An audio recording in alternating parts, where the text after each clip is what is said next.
Кратки најави за денешниот дневник. Енормно високите сметки за струја ги парализираа јавните предпријатија. Полицијата по насока на јавното обвинителство постапува по случајот со лекарот со спорна диплома од Вевчанскиот здравствен дом. Стапија на сила законските измени за поедноставување на процедурата за фотоволтаици.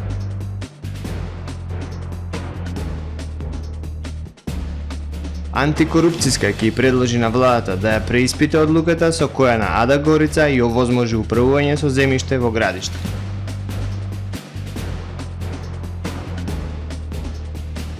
Британија за прв пат доби премиер кој не е белец. Со дневникот започнуваме по временската прогноза. Останете со нас.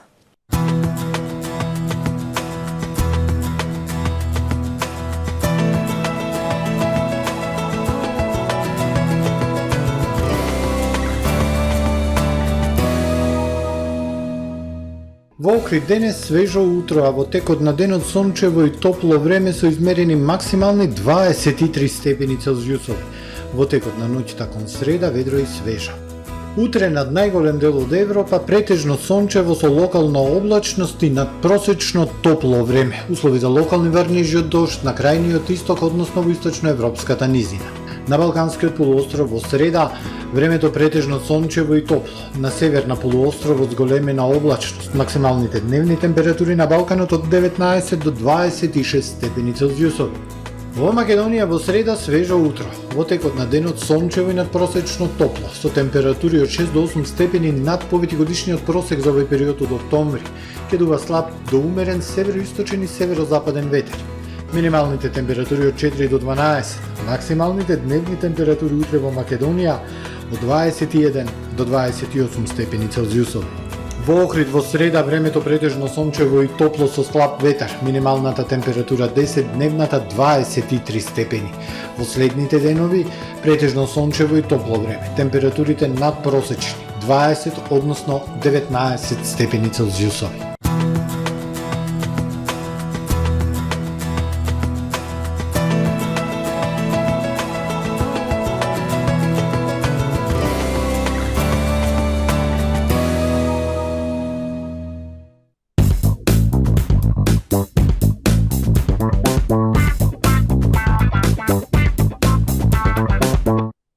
Супер акција во Миса Маркети.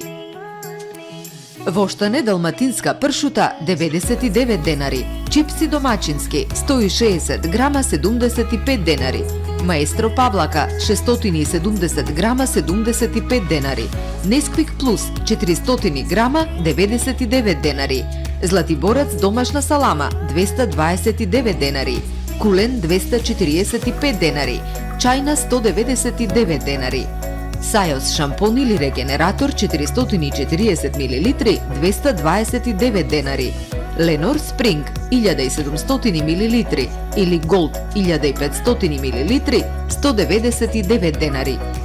Пазарете со мерак, ваши Миса Маркети. Дисконт Златна капка. Прв избор за сите ваши прослави и семејни веселби. Вршиме дистрибуција на сите видови алкохолни и безалкохолни пијалоци по најповолни цени во Струга и Охрид. Од нашата винска карта одберете вино од реномирани странски и домашни компании. Од богатиот асортиман со над 600 производи, покрај алкохолни и безалкохолни пијалоци можете да се снабдите и со квалитетни чаеви и кафе. Тајната на 5-годишното успешно обстојување е секогаш задоволни клиенти. Дисконт Златна капка.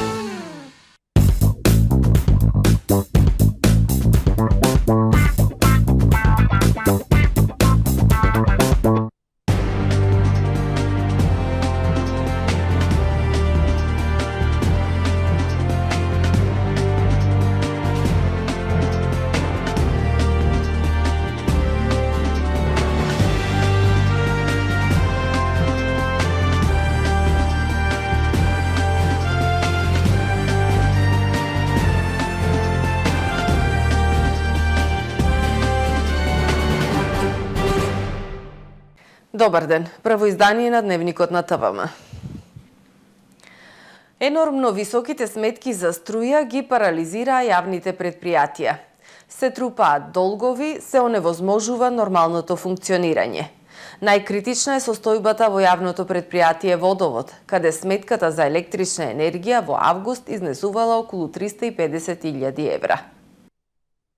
Енормно високи сметките за електрична енергија во Охридски водовод. Едномесечната сметка за електрична енергија ги надминува вкупните приходи на предпријатието и невозможно е да се сервисира. Во месец август сметката за струја била 21 милион денари или речиси 350.000 евра, сума која во минатото се однесувала на цела година. Состојбата е загрижувачка, бидејќи проблем имаат и со заостанат долг од 80 милиони денари за потрошена електрична енергија, така што од месец во месец се трупаат трошоците, а дополнително треба да се обезбедат и плати за над 200 вработени. Морам да напоменам тука дека и јавното предпријатие Водовод го наследив и со преку 320 милиони денари, односно 5,2 милиони евра, така да ова што се дешава со струјата е нешто дополнително кој што ќе го оптоварува и така тешката состојба или буџетот на јавното предпријатие. Меѓутоа,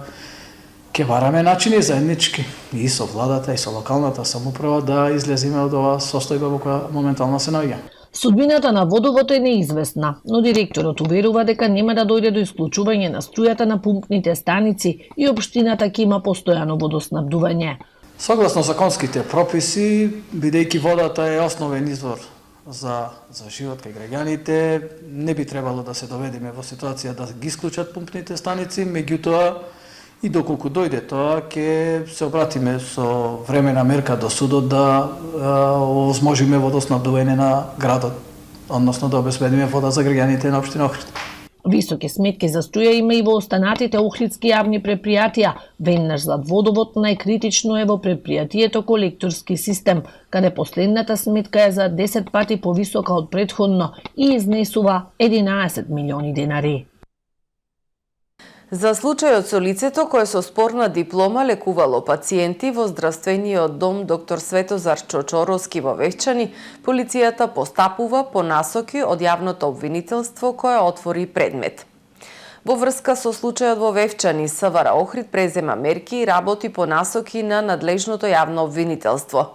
По целосно расчистување и документирање на случајот ќе биде поднесена соодветна пријава, за што јавноста ќе биде навремено информирана, вели портпаролот на СВР Охрид Стефан Димовски. 33-годишното лице работело во итната медицинска помош при здравствениот дом од 2016 година се до пред неколку денови, кога лекарската комора утврдила неправилности во документацијата на студентот по медицина.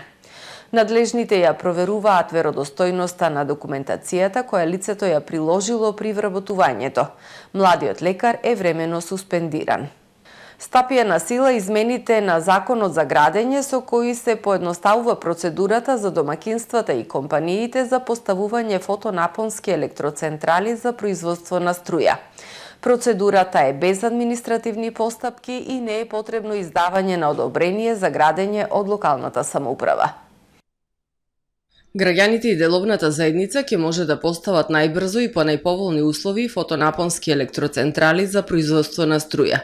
Стапија на сила измените на Законот за градење како дел од низата мерки за поддршка во услови на најголемата светска енергетска криза. На овој начин се поедноставува процедурата за поставување на фотонапонски електроцентрали на објектите и тоа до 6 киловати за домакинствата и до 40 киловати за компаниите. Клучно е што процедурата е без административни постапки и не е потребно издавање на одобрение, решение за градење од локалната самоуправа. Инвеститорите се сега должни само да ја известат општината и да ги достават потребните документи. За правни лица ќе биде потребен извод од Централен регистар, а за физички лица копија од лична карта, потоа имотен лист за објектот на кој се поставува и основен проект. Контролата дали се поставени фотоволтаици како што е предвидено со проектот ќе ја вршат општинските инспектори. Поточно, граѓаните треба да достават известување за поставување на фотонапонска електроцентрала кон која ќе приложат копија од лична карта, имотен лист за објектот на кој се предвидува да се постави фотонапонската електроцентрала со право на сопственост на инвеститорот, Доколку објектот не е во сопственост на инвеститорот, се доставува договор или согласност од сопственикот на објектот. Основен проект за фотонапонска електроцентрала до 6 киловати за домакинствата, односно до 40 киловати за компаниите. Со измените се предвидува посебна постапка за поставување на фотонапонски електроцентрали на објекти без издавање на решение за поставување од страна на потрошувачи, производители кои произведената електрична енергија ја користат за сопствена потрошувачка, а вишокот на произведената енергија го предаваат во електродистрибутивната мрежа. Електричната енергија рационално се користи во Охридскиот центар за култура. Во енергетска криза, деновиве во прилог им оди топлото време, но ветуваат пријатни содржини во топла атмосфера и во зимските студени денови. Најави има за театарски збиднувања и филмски проекции, но и други содржини од областа на културата и фолклорот. Електричната енергија рационално се користи во Охридскиот центар за култура. Редовно се одвиваат представите на театарскиот репертоар и проекции на филмови. Навечер се гасат рекламните паноа, а преку ден се штеди според сите владини препораки за заштита на електричната енергија. Во оваа енергетска криза, вели Горан Симоновски, директорот на Националната установа Центар за култура Григор Приличев. Додава дека во прилог на заштедата на електрична енергија им оди и топлото време. Сега за сега ево и времето ни е наклонето на наша страна, значи не користиме грејни тела.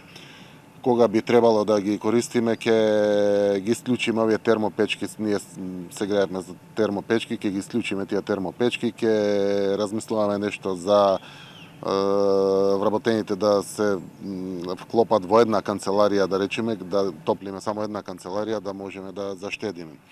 Функционираат сега за сега и фолклорот и хорот. Во секој случај, кога ќе залади, да речеме, јас ќе му обезбедам, имаме горе во студијата клими, кои што, значи, сигурно ќе му обезбедам топла, пријатна атмосфера, за да можат да функционират. Симоновски вели дека е задоволен како се одвиваат културните збиднувања во Националната установа Центар за култура Григор Прличев. Со представата Секс, лаги и љубомора предизвикуваме се поголема посетеност од публиката и со месеци ја полниме салата. За представата се бара билет повеќе. Имаме добра понуда за луѓето во овој кризен период за да се разведрат и насмеат, а нема да мрзнат, напоменува Симоновски. Ние салата ја затоплуваме со нафта, значи парното ние на нафта. Обезбедени сме, имаме некои залихи од ланска година, од ова година, така да во тој контекст сме обезбедени за затоплување на салата. Како што спомнав, ги почитуваме овие мерки кои што ги донесе владата, нели, да не биде температурата повеќе од 20 степени за зимски периоди, во летни помалку од 27 и така натака. Ги почитуваме тие мерки, мислам дека ќе успееме да ја пребродиме ова најавена електрична криза и ќе можеме да функционираме и публиката да ужива во нашите понудени проекти. Покрај театарските проекти во Центарот за култура има и други бројни културни случувања. Во рамките на Центарот работат фолклорниот ансамбл Бисери, детското балетско студио и градскиот хор. Симоновски ја најавува работата и со детското драмско студио, за кое има голем интерес, а ќе го водат режисерите и драматурзите од Охридскиот народен театар. Исто така, Симоновски ги најавува и преговорите за гостување на театри од земјава и странство во Охрид. Од филмските проекции најнова е црната комедија Кајмак на Милчо Манчевски. Новиот филм на Манчевски, Кајмак, влезе во официјална конкуренција за награди на престижниот филмски фестивал во Токио, а светската премиера се случува од 24 октомври до 2 ноември годинава. Комисијата за спречување корупција ќе предложи на владата да ја преиспита одлуката од 1997 година со која е овозможено со државно земјоделско земјиште кај Охридско градиште да управува акционерското друштво Горица и за тоа да добива приходи со изнајмување на просторот за камп Приколки. На денешната седница на Државната комисија за спречување корупција беше донесен заклучок за предметот по пријава од подносител кој смета дека незаконско и намерно се одолговлекува процесот за денационализација на земјиштето кај автокампот Градиште.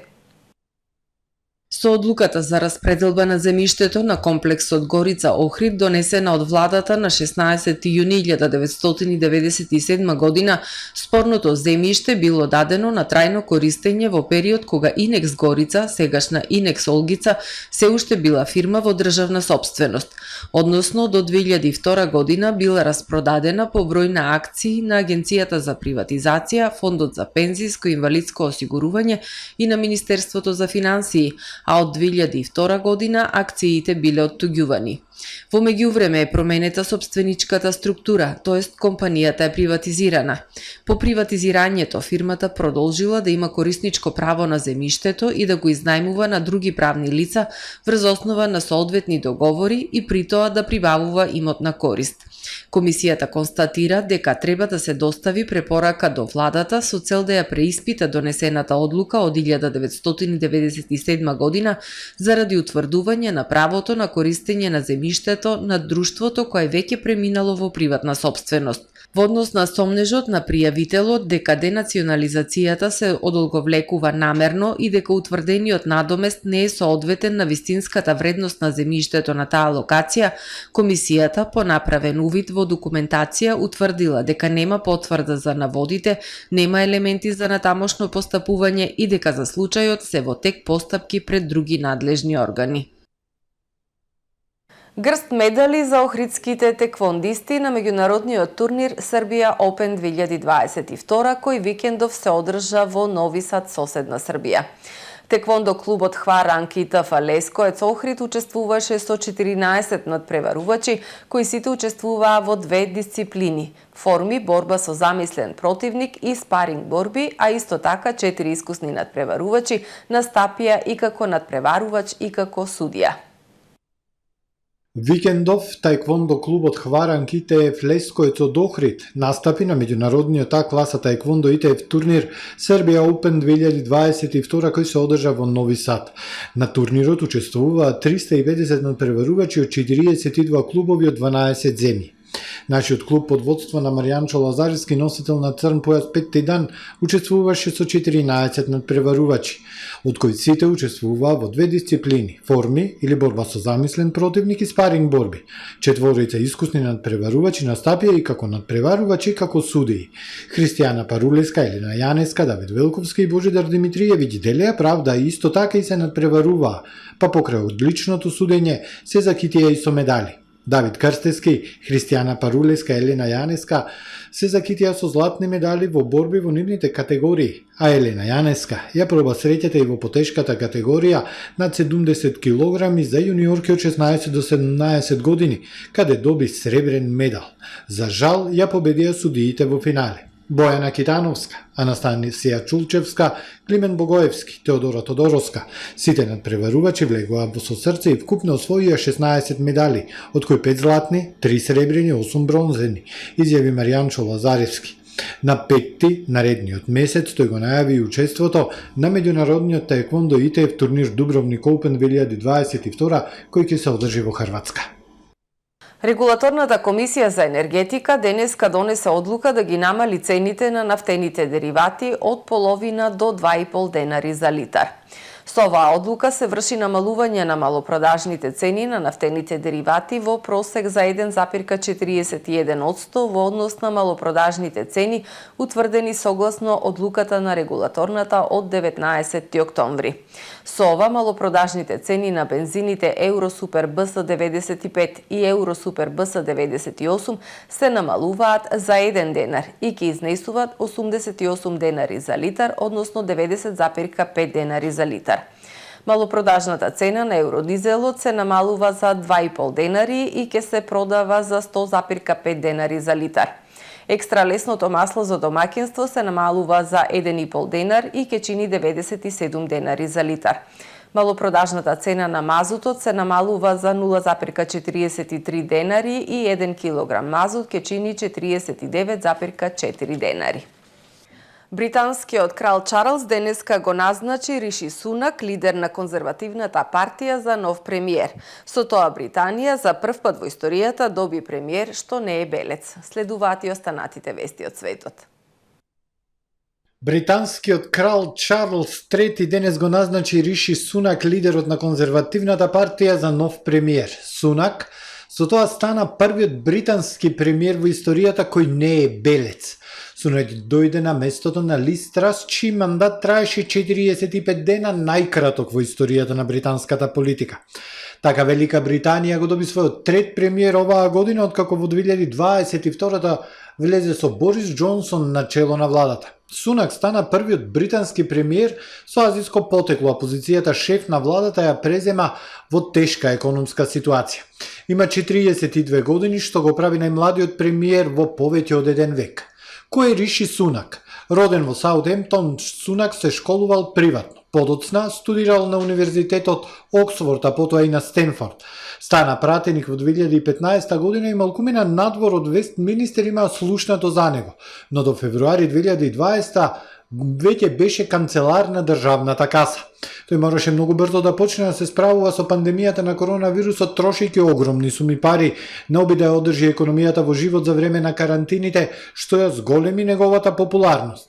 Сепак неговата репутација претрпе голем удар по контроверзиите околу даночните работи на неговата сопруга, а недолго потоа беше казнет поради кршење на правилата за карантин. Русија предложи да се разговара за потенцијалната валкана бомба на Украина на денешната седница.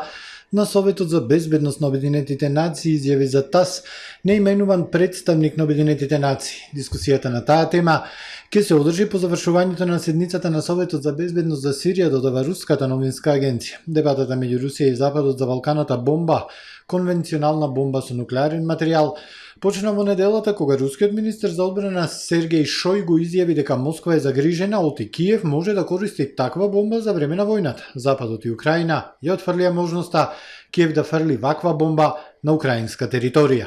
Актуелната премиерка на Велика Британија Лиз Трас последен пат зборуваше пред резиденцијата во Даунинг Стрит. Го започна својот говор велики дека е голема чест да се биде премиер и да се има можност да се води нацијата во период на жалост по смртта на кралицата Елизабета II.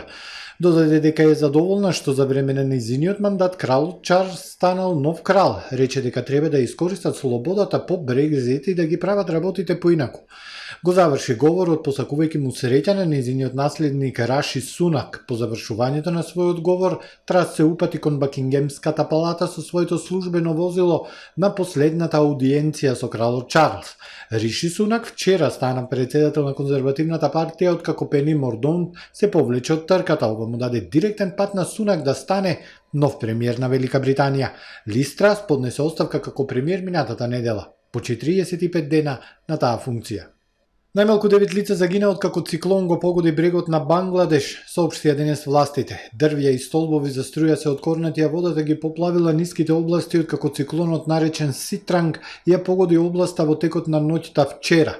Досега 9 лица загинале поради циклонот, а штетата се уште се проценува.